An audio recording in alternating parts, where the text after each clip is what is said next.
Okay, so we're working in the context of post-traumatic stress disorder, and this is the client I'm working with that I worked with several weeks ago. As I go through the video, I'll just be sort of talking through some of the stuff that I'm doing to sort of give you a heads up. So this client here is suffering from post-traumatic stress disorder from the loss of his wife, which is absolutely horrendous, right? So as I'm going through the video, I will sort of describe exactly what I'm doing. So the first thing that happens with the HMS therapy is obviously we've got rapport, and that he's about to go into a horrific memory of the loss of his wife. So the way that HMS works is we sort of drop down into the feelings that are in your heart connected to the traumatic memory. I'm asking him to locate where the feeling is, and he's described it's in his heart.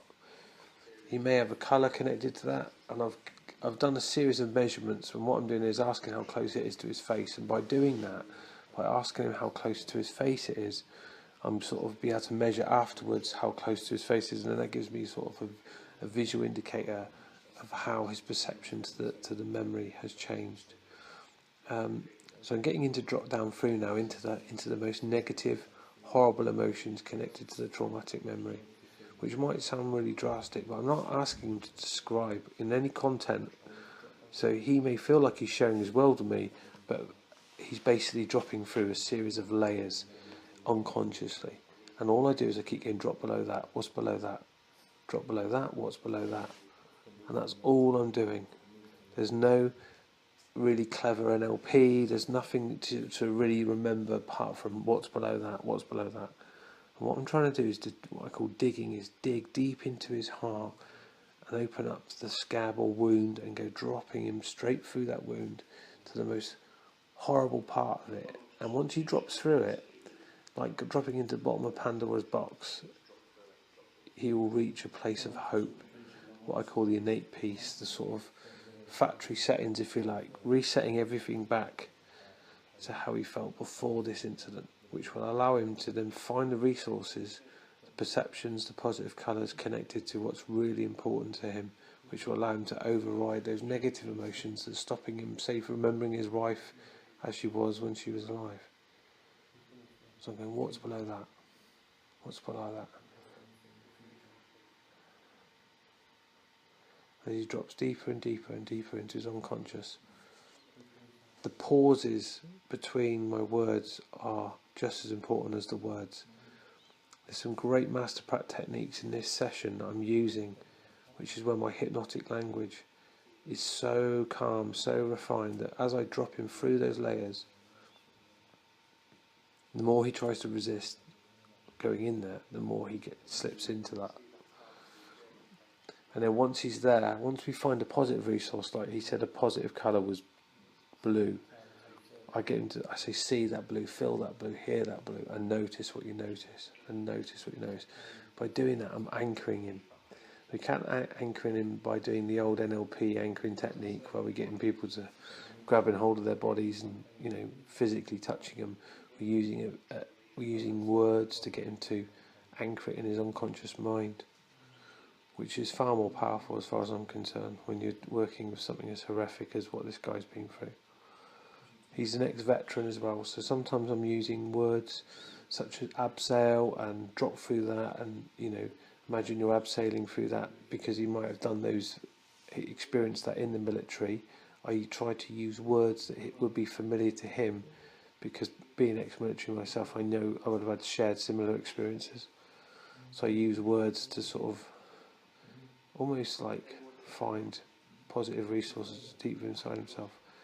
Now he's getting really emotional now, which is a good thing, because we want him to get emotional to a point where if he cries, that's good, he's letting it out, he's letting those emotions out.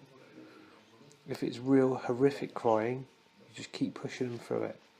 Right? If it's really terrifying when they go, if they'll even look like they're going to have a heart attack, right? It's that terrifying. Just keep dropping them through those layers. Don't stop. Just keep going. Just remember to stay relaxed yourself. The more relaxed you are, Now what I'm doing here is I'm calibrating his body, I'm calibrating his face. Like for the beginning I calibrated him, so I had a visual look at what he looks like, and I'm calibrating him as he's now deep into his unconscious. I'm really checking inside, I'm checking with his sort of what we call sensory acuity. We're checking to make sure that he looks like he's becoming more relaxed, and he's getting results. Now, it's still a visual indication, but if I said, "Has that gone? That anger gone?"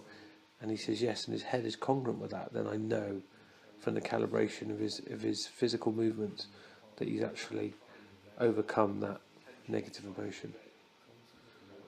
So I'm getting him dropped down through those layers. And even when sometimes what I say, like you hit like a cliff edge, imagine they're abseiling down a big cliff and you hit one ledge, there might be still several 100 meters down below to another cliff edge where you just got to keep dropping and dropping and dropping and dropping until you've cleared everything out. And also trust your own unconscious as well. Trust your instinct, trust your gut instinct as a therapist. If you believe they're just saying that they've let it go just to end the session because they're getting bored or whatever, then you just keep pushing them until you're happy that you've cleared out all the negative emotions. You've got to make sure you do.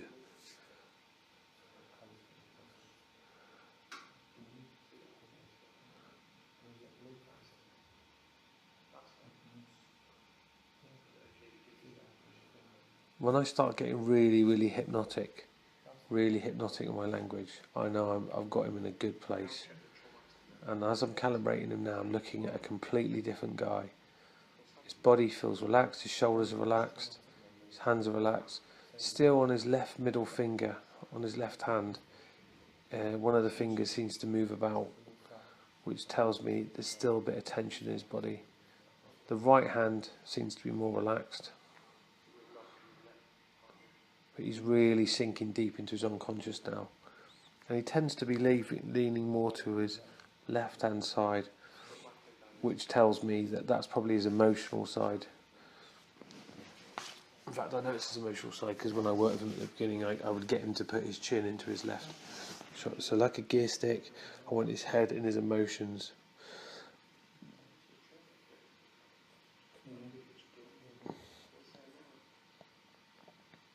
I'm testing a lot of the anchors now. I'm also now just checking the image connected to when he lost his wife. He's got an image of his wife smiling, which is really quite, for me, profound when I was working with him. And sometimes you've got to hold back your own emotions because it can be quite emotional yourself, you know. But share that with him afterwards, you know. If you're working with someone, the more empathic you can be, the better results you'll get. Yeah. If you try to be attacking this in any other way, you won't get a result. If you do it with empathy and love and you're enjoying the work you're doing, you'll definitely get a result. Right, I'm changing my language. Again, working with him by saying like, how has it changed? Right. Now. And by doing that, putting a pause between some of your words will trip his conscious mind up and allow his unconscious to do the changes that need to be implemented. The conscious mind does not like change, and it doesn't like pauses, so it likes to follow a script. The more you break the script up, even with your own pauses, right? Even with the words that are written in HMS Therapy, the more pauses you put in, the more breaks, the more hypnotic you can be, the better the therapy every time. Know when to be firm and know when to be relaxed.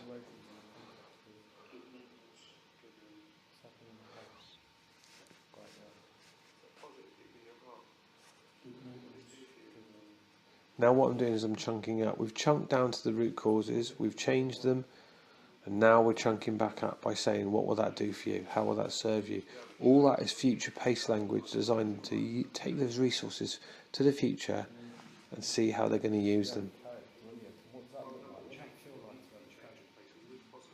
Now we're bringing them out. We're bringing them out of the therapy session, which is great. And now what I'm doing is more anchors, stacking the anchors. see yourself using these resources, what will that do for you?